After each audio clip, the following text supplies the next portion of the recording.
Good evening, everybody, and welcome to the first AP World History review session on YouTube.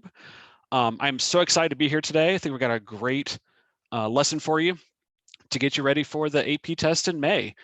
Today, we're going to begin looking at the Cold War, kind of where it came from, how it got started, things like that. But we're also going to work on some skills today as well. We're going to talk a little bit of contextualization, kind of putting the Cold War in context of World War II. And I really want to look at some primary sources today and how to use those to make a historical argument. So before we begin, I guess I should introduce myself.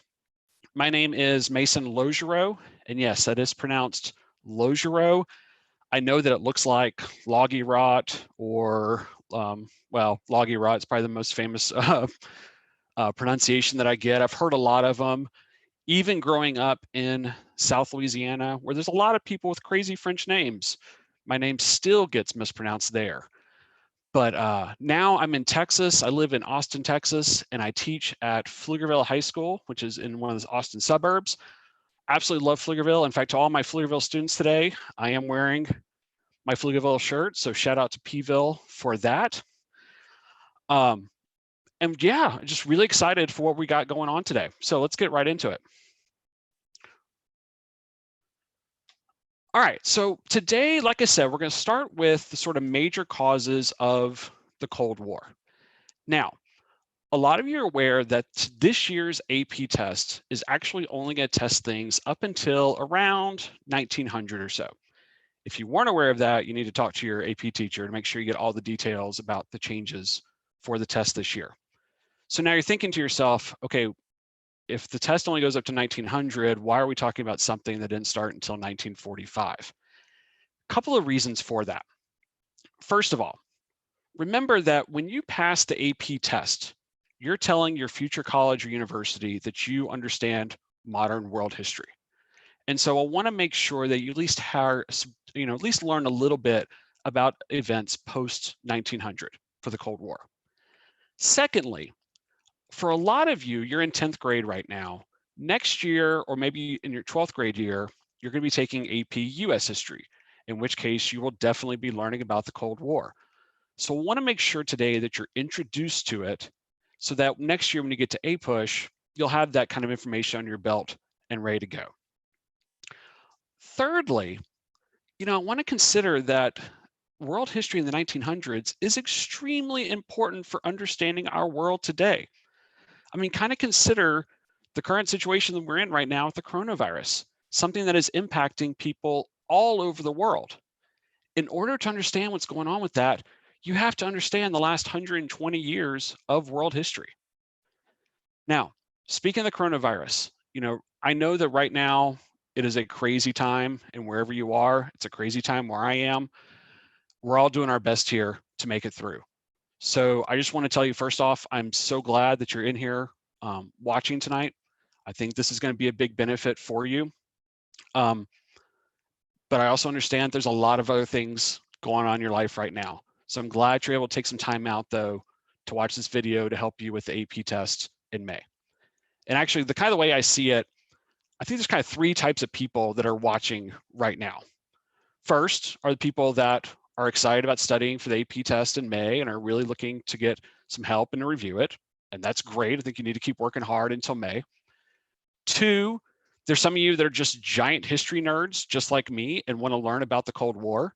And to you, I say, welcome, fellow history nerds. I'm glad to talk to y'all. And then thirdly, I think there's probably that group that you've been stuck in your house for the last couple of weeks with your family and your little siblings, and they're driving you nuts, and you just want 45 minutes away from them. And I completely understand. Look around. I'm in a back room of my house. It's nice and quiet right now, but I'm in a house with 2 small kids and 2 giant dogs. And it's nice to kind of be here in the peace and quiet.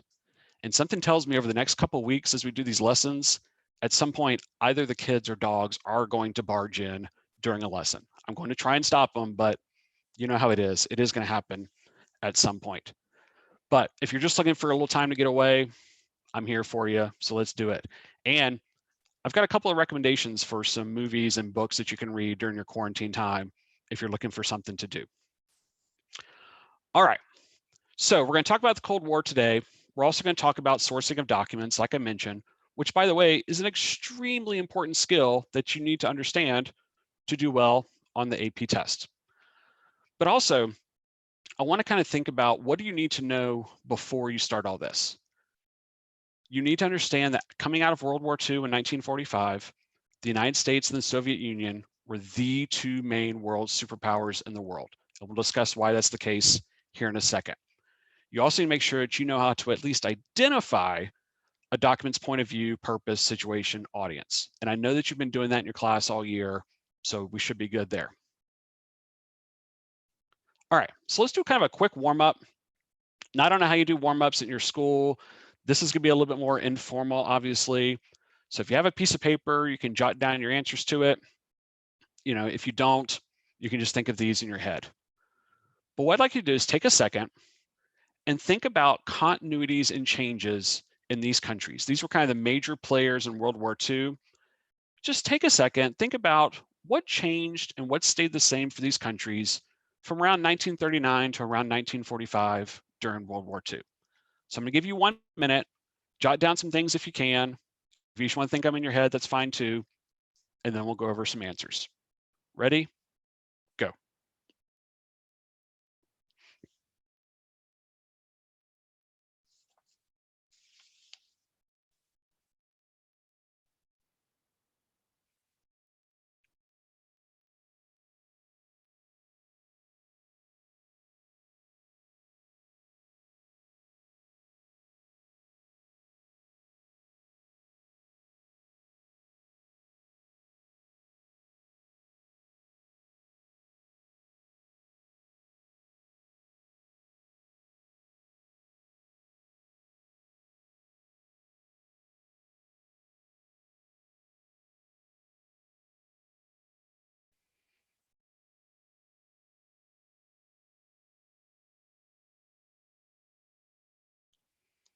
All right, now I know for some of you, this is probably pretty easy because maybe you just got done covering World War II in your school.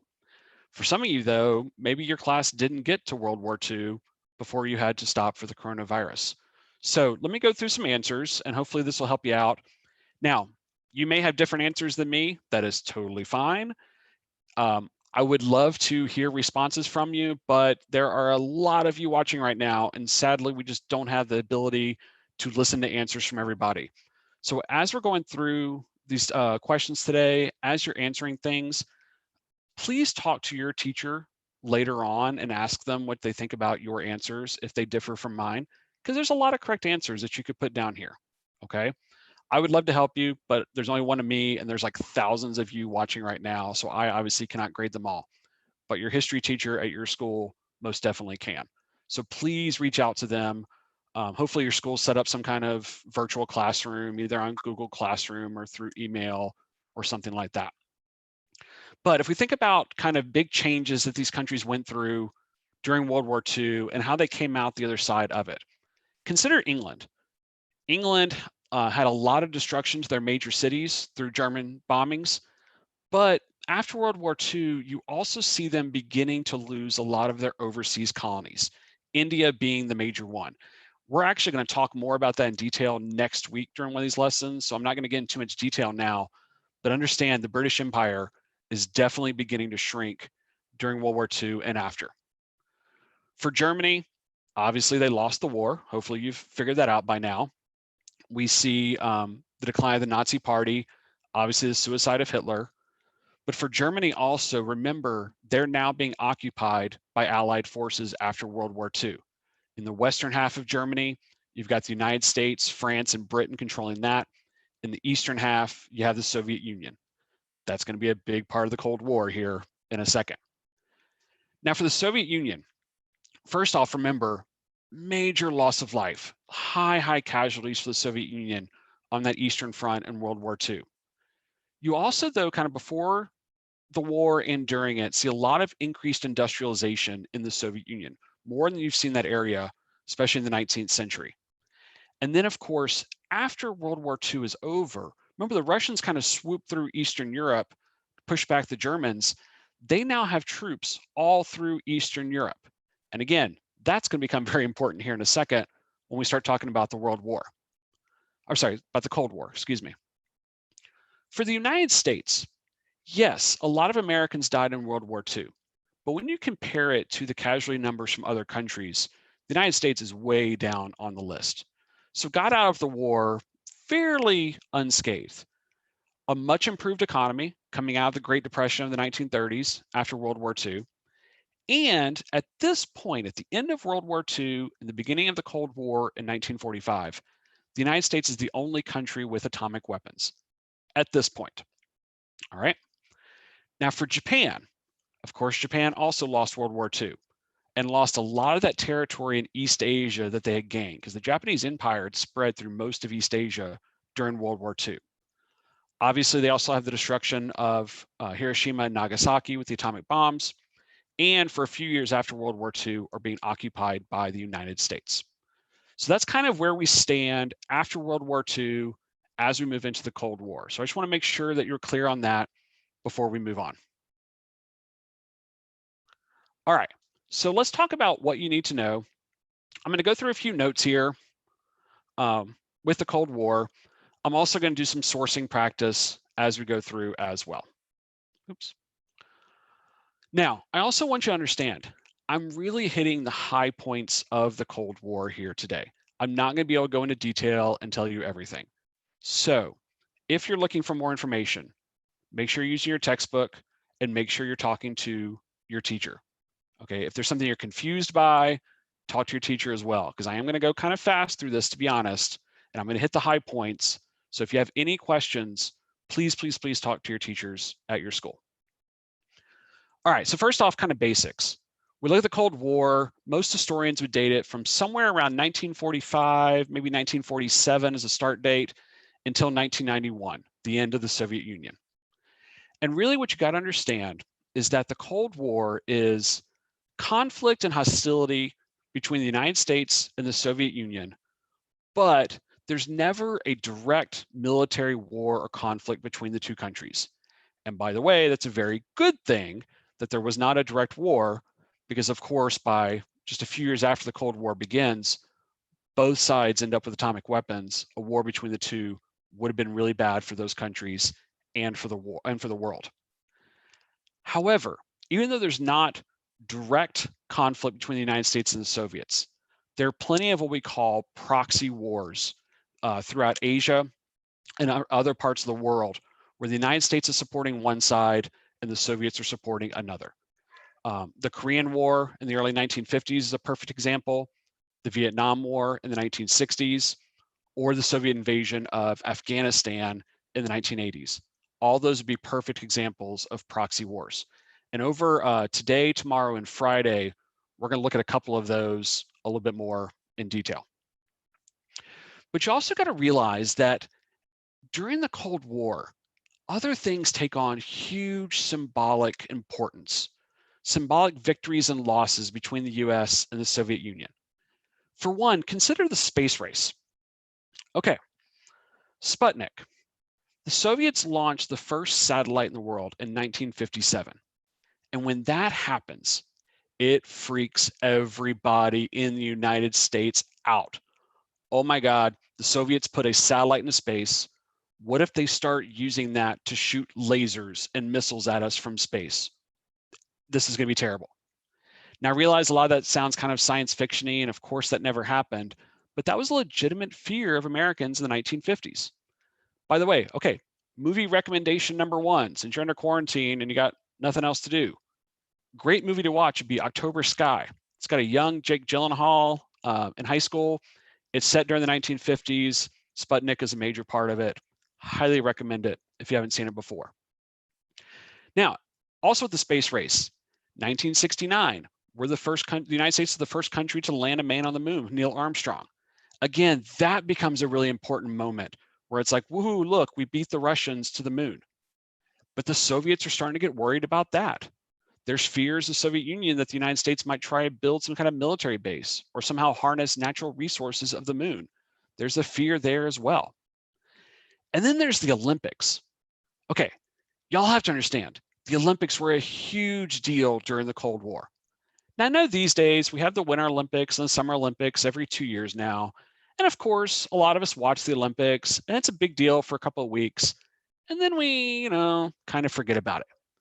But I grew up during the Cold War. I grew up in the 80s at the end of the Cold War, and the Olympics were a huge deal because this was an opportunity for the Soviets to beat the Americans or the Americans beat the Soviets in the sports arena. There's a couple of crazy moments that happen in the Olympics. A big one is the 1972 gold medal basketball game between the United States and the Soviets. And I wish I could get into details and tell you the story of it, but sadly we don't have time. But if you look down below, right where I'm talking, in the information section of this video, there's another YouTube video to watch about that game. You need to watch that video. You're not going to believe what happened at the end of this basketball game. Now, I'll go ahead and spoil it and tell you the Soviets did beat the Americans in basketball in 1972, which was a huge blow to USA basketball because basketball was invented in the United States. It's an American sport. The Americans always won gold in basketball. The Soviets beat them that year. But the Americans got their revenge in 1980. Winter Olympics, hockey, the semifinal match between the United States and the Soviets, and the US is able to pull the upset of the Soviet Union. By the way, movie recommendation number 2. If you haven't seen Miracle, you gotta watch Miracle. It's a fantastic sports movie. It's one of my favorites ever. So again, you're in a quarantine, you're at home, you're stuck at home with nothing to do, watch Miracle. But one of the craziest kind of Cold War moments of the Olympics happens in 1956 in Melbourne, Australia. It is the most famous water polo match in history. And now you're thinking to yourself, wait a minute, Lojero, there's such a thing as a famous water polo match? Yes, there is. All right. 1956, it's the semifinal water polo match of the tournament between Hungary and the Soviet Union. Hungary is always kind of been a major powerhouse in water polo. The Hungarian team goes to Australia for the Olympics. During the Olympics, the Soviet army is occupying Hungary, which is in Eastern Europe, and they begin cracking down on a revolution in Hungary. The Hungarian water polo team is hearing the news about this, but they're halfway across the world in Australia. In the semifinals, Hungary plays the Soviet Union. Hungary's winning, they're doing pretty well. There's a few minutes left, and then a huge fight breaks out between the Hungarian water polo team and the Soviet water polo team. They get into a fight in the pool. It's known as the blood in the water match because there was literally blood in the water as these two teams started fighting each other. And it didn't stop there. The Hungarians had a lot of supporters in the crowd. The crowd rushes down. They start jumping in the pool and getting involved in the fight too. It's just pandemonium. This is Ervin Zador right here. He was the star Hungarian water polo player. As you can see, he got hit in the eye. His eyes swole up. He couldn't see anything out of his right eye. The Hungarians end up winning the game. They eventually get everybody pulled out. They finish the match. The Hungarians win. The Hungarians go on to the gold medal game, but Zador, their best player, is not able to play because he can't see out of his right eye. But the Hungarians win anyway and win the gold medal. But for a lot of those Hungarian players, they were never able to return to Hungary because the Soviets had cracked down in their country. In fact, Zador himself went straight from Australia after the Olympics. He moved to California. He became a swim coach in California and lived there his entire life. So just kind of consider, put yourself in the shoes of that Hungarian team. You head off for the Olympics. This is the high point of your life.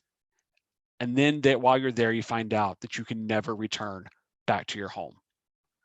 So just understand that there's a lot of symbolic moments in the Cold War like this that take on huge added importance because of the political and military conflict. Okay, so now the question you're probably asking yourself, and you should be asking yourself right now, is why? Like, why are the United States and the Soviets fighting over all of this for the next 45 years? What's the big deal? What started this and all that? And that is a completely legitimate question. It's an excellent question you should be asking yourself. But it always does kind of make me laugh because, like I told y'all, I grew up during the Cold War. When I was going to school in elementary school in the 80s, it just always made sense to us. Yeah, we live here in the United States. We hate the Soviets. They hate us. That's just the way things are. But now that we're 30 years after the end of the Cold War, yeah, this question of why, it doesn't make as much sense anymore. And I completely understand that. So when we're asking the question of why, how let's get started, you need to kind of think about the stated reason. Why did politicians and political leaders publicly say this is a thing versus the real reason?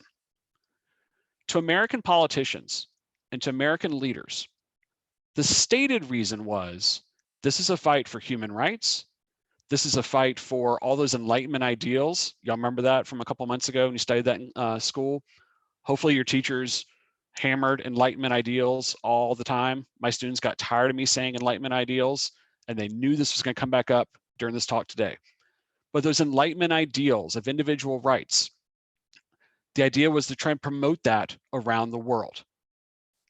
However, there's also the kind of real reason that doesn't get talked about very much. And that is that the United States and the Soviet Union were both fighting for allies around the world. Think of this as a fight for military allies and a fight for economic allies. Okay, I know that your teacher has talked about long distance trade all year long, going way back to the Silk Road, right? You understand the importance of long distance trade for economies of countries. You understand the need for natural resources. And now that we're in the late 1900s, oil is that main #1 natural resource. But you also understand the need for markets to sell goods. I know that y'all have been talking about that all year long. And for the United States and the Soviets, they're both looking for economic allies as well to help improve the economies. So here's the big point that I want to make, and I don't want y'all to forget this, because a lot of times students think that the Cold War is the United States and the Soviet Union, and that's it. They're the only two involved. And that is most definitely not the case. This is something that hits every country around the world. Because as we're going to talk about next week, so I don't want to get too far ahead, but remember that there are countries in Africa and South Asia gaining their independence during the decolonization movement. And as these countries are gaining independence, they're kind of being pressured by the United States and the Soviet Union to ally themselves. And for a lot of countries, they're looking for a different route. They're thinking to themselves, we're not interested in communism, we're not interested in capitalism, trying to stay that neutral path. And those countries become known as part of the non-aligned movement, doing their best to try and stay neutral during this Cold War. So let's start with our first document here. And we'll kind of see an example of what I'm talking about with the non-aligned movement. So imagine I had you write an essay. Don't worry, you're not writing an essay today. It's cool.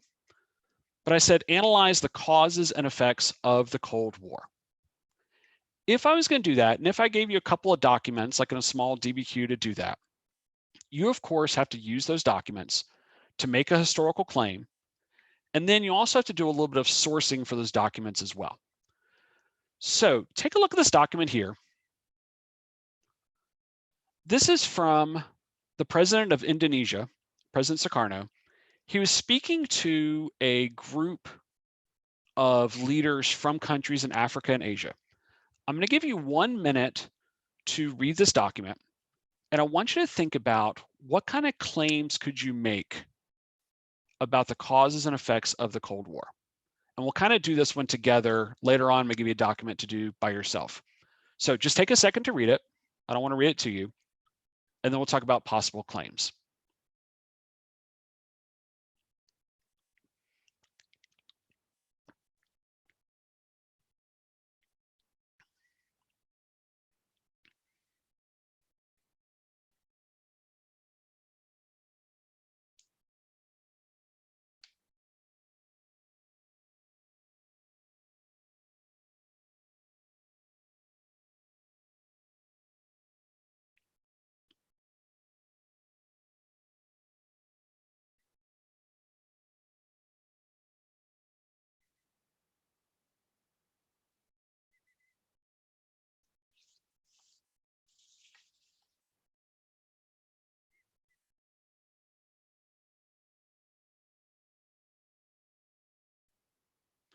Okay, like I said, for the sake of time, I know you've read the document. You may not have had too much time to think about claims, but let me just give you a couple examples of what you could put. All right, so possible claims that you can make. And again, when you think about claims, think of these as sort of like mini thesis statements. Give me a cause or effect of the Cold War based on this document. So one you could put is the Cold War caused people around the world to fear a nuclear war between the United States and the Soviet Union. If you go back to the document here, you can see in this last line, or actually, sorry, beginning line, when talks about the potential for evil and the possibility of war between the United States and the Soviet Union. And so you see that a lot of countries around the world are definitely fearful of a nuclear war between the United States and the Soviets. You can also make the claim, the second one here, that countries outside the United States and Europe attempted to stay neutral despite heavy pressure from the United States and the USSR. So notice here, he's talking about the strength of countries in Africa and Asia and how they can call for the moral violence of nations in favor of peace. They can demonstrate to the minority of the world, in other words, the minority being the United States and the Soviets, that they, the people of Asia and Africa, are the majority for peace, not for war. So notice something here when I made these claims. I did not give a direct claim about the document itself. So you can see here in red at the bottom, I didn't write President Sukarno did not want a nuclear war. Okay, that's true for sure. But claims when looking at documents should be a little bit broader, a little bit more universal. Let's kind of think about, based on this document, let's make an inference about it too that's a little bit broader. So notice here in my claims, I'm talking about things around the world because we're dealing with world history, not just in Indonesia with President Sukarno. Okay, now the other thing I want to do is brainstorm at least two different examples of how the document's point of view, audience, purpose, or situation is relevant to your argument. And that's the big key here, being relevant to your argument. So if we're going with possible ideas for sourcing, you have a couple of them here. And again, you may come up with something different than mine, and that is totally fine, but talk to your history teacher if you want some individualized feedback. All right, you could say something like, Sukarno is attempting to convince leaders of other Asian African countries to stay neutral so that they could use their power to call for peace. Or you could say that he's worried about the conflict because if we think about the historical situation, this is right after the Korean War. He saw what happened in the Korean Peninsula when the United States and Soviets both got involved, and he was afraid that another conflict like that could lead to a possible nuclear war. So notice something when I did this sourcing. I didn't just identify the audience point of view, purpose, situation, all of that. Instead, I identified it, and then I took it a step further and kind of gave it the so what. So when you're writing an essay like this, or if your teacher asks you to talk about the sourcing of a document, don't just identify it. Make sure you go a step further and make sure you talk about the so what of that. And you're going to have a chance here in a second to practice this on your own. But before we do that, I want to think about the Cold War from the eyes of the Soviet Union and also from the United States. You can kind of understand what both sides are looking for in this conflict. So let's think about the Soviet Union first. First off, remember, as I said earlier, during World War II, the Russians lost millions of soldiers. In fact, around 14 million Soviet soldiers died in the war. And by the way, that doesn't even include the 8 million civilians that also died when the Germans invaded Russia. So we're talking about a huge loss of life for the country. Also, if we go into a little bit deeper historical context here, remember, this is now the second time in 30 years that the Russians have gone to war against Germany, World War I being the first. So this is now twice in 30 years where the Soviets have been threatened by Germany. You can understand why I might be a little bit fearful that there could be a third time. Also, the Soviets are afraid of a possible invasion by a United States force or a British force. Because remember, the United States has a lot of soldiers in Western Europe after the end of World War II, as do the British. And there were military leaders in the United States and in Britain who talked about a possible invasion of the Soviet Union. Not that it ever happened, but it was definitely a possibility. So if you're Joseph Stalin, if you're the leader of the Soviet Union, that's something you need to be afraid of. And so the Soviets were looking to take more control of Eastern Europe because you have Soviet soldiers all through Eastern Europe after the war, and they wanted to keep those countries as satellite puppet regimes to the Soviet Union, almost as like a buffer between the Soviets and the British and Americans in Western Europe. So what I'd like for you to do now is you're going to take a few minutes. I'm going to show you another document from a Soviet point of view. And I would like for you to do what I just did a second ago. You're going to write a historical claim. Again, think like a mini thesis statement, make it a little bit broader than just what's in the document. And then I want you to try and do at least 2 types of sourcing: point of view, audience purpose, situation, 2 of those. And also talk about how it's relevant to your argument. Okay, so you're going to do historical claim and then 2 types of sourcing for the document. All right, here's your document. This is from the foreign minister of the Soviet Union. Read it. I'm going to give you about 5 minutes or so to come up with a claim and 2 ways to source. Ready? Go.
All right, take about one more minute to go over this.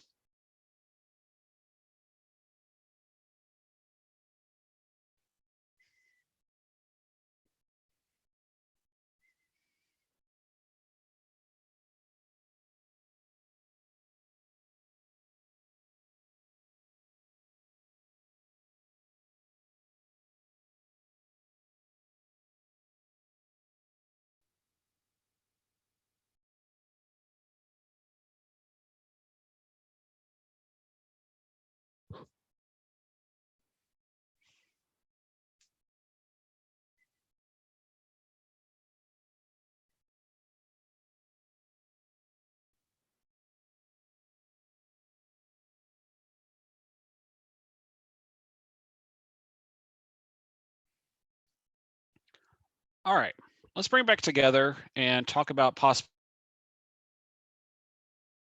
claims or done. So, possible claims. You could talk about Soviet mistrust of England and the United States. So, if you look at this first sentence here, when it talks about how the United States and Great Britain have an international grouping, which has as its aim the consolidation of capitalism and the achievement of the domination of these countries over other peoples, that shows that there's a lot of Soviet mistrust. Remember, the Soviet Union and the United States and England all worked together during World War II to defeat the Germans. But even as they were sort of allies in World War II, that just completely breaks down once the German threat is gone. And you can see that mistrust bubbling up. That could be another cause of the Cold War. Or you could talk about disputes over the status of Eastern Europe, because in here, talk about Yalta and Potsdam, which were conferences that the leaders of England, the United States, and the Soviet Union all met at during World War II to discuss what should the world look like after the war is over. And so you could talk about it because Eastern Europe is a major, major part of those disputes that lead to the Cold War. So again, notice that both times I make claims that are a little bit broader, a little bit more universal than just what's in those documents.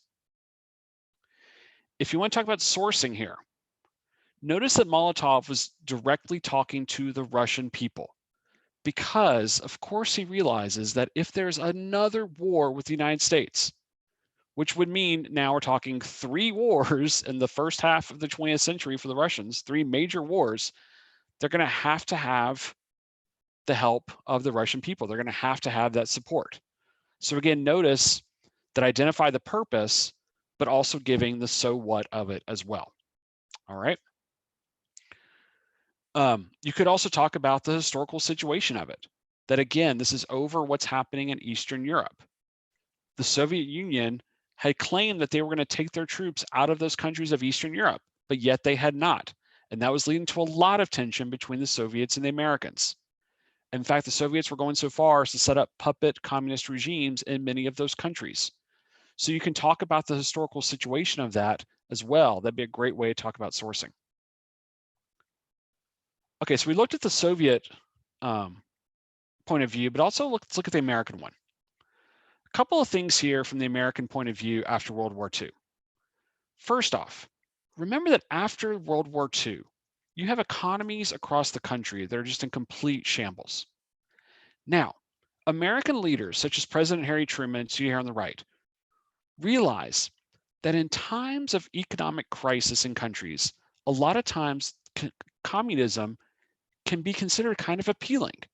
Remember, one of the main promises of communism is that major needs will be taken care of, food, housing, etc.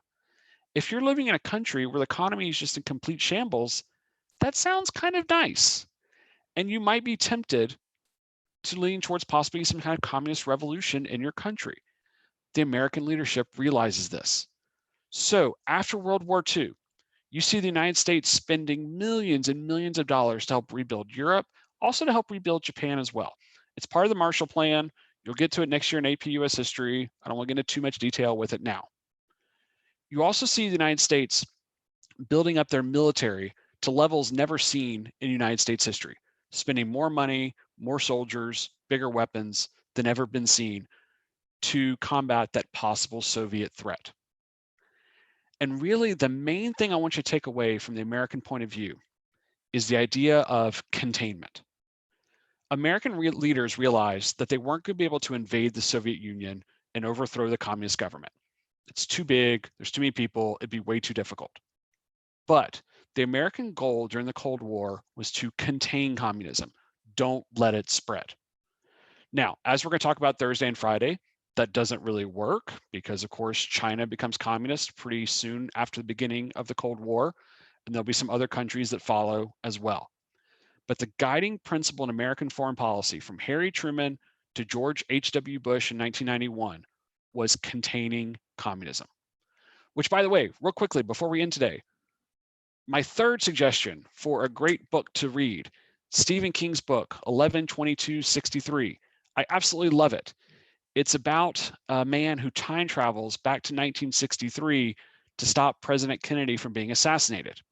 Because according to him, he thinks that if he can stop Kennedy from being assassinated, that he can stop America from getting involved in the Vietnam War. Because this person blames President Johnson, who came next, for getting the United States into the Vietnam War. Now, I really like the book. It's entertaining. It's a fun read. You will really like it. But I got one major quibble here. I don't know that it was only Johnson's fault that we got involved in the Vietnam War. If Kennedy had lived past 1963, I think the United States would still have gotten involved in Vietnam because of the idea of containment. It didn't matter who was president. It didn't matter if they're Republican, Democrat, or anybody. Every president stuck to this idea of containment. So I promise you, I'm not one of those people that watches historical movies and says, oh, that never happened, or that's not true. I enjoy them. I get them. I love historical books and movies. But that is one problem with the book. But you should still read it. It's really, really good. And hey, you got time right now, so enjoy yourself. Okay, I was going to do one more document with y'all, but we are running out of time. So what I'm going to do is I'm just going to put the document here. Later on, if you want to watch a recording of this, you can pause the video here and you can work on it. So I'm going to show you the document. I'm about to show you the answers as well. So close your eyes right now if you don't want to see that, but you can come back to this later and pause it if you'd like. So there's the possible claims. I'm going to leave it here for a second. Again, if you're watching this video and recording, you can pause it and read over that. And here's the possible sourcing that you could do as well. Again, I'll leave it here for a second. Pause this if you want, if you're watching on recording, and you can work on that by yourself. Okay, if you close your eyes, you can open them back up. Let's do a quick summary of what we looked at today. All right, so the big things I want you to take away from today: how the Cold War got started, and also the historical context. Coming out of World War II, the breakdown of the alliance of the Allies leading to the Cold War. Also, we spent a lot of good time talking about sourcing of documents. And remember, it's not just enough to identify point of view, purpose, situation, audience. You have to be able to identify it and then give the so what. How is it relevant to the claim that you're making, the historical claim? Okay, so every day when we do these lessons, I'm not going to call this homework because I'm not your teacher, so I can't make you do it. But it is extra practice that I would highly suggest that you do either tonight or maybe tomorrow, but definitely do it before tomorrow's session. And you can find that in the information section down below. There should be a Google Drive there, link to that. You might have to click the show more to see it, but it's got a different essay question, and there are 2 documents there that you're going to do the claims for and the sourcing. It's not just causes and effects of the Cold War. It goes a little bit deeper than that.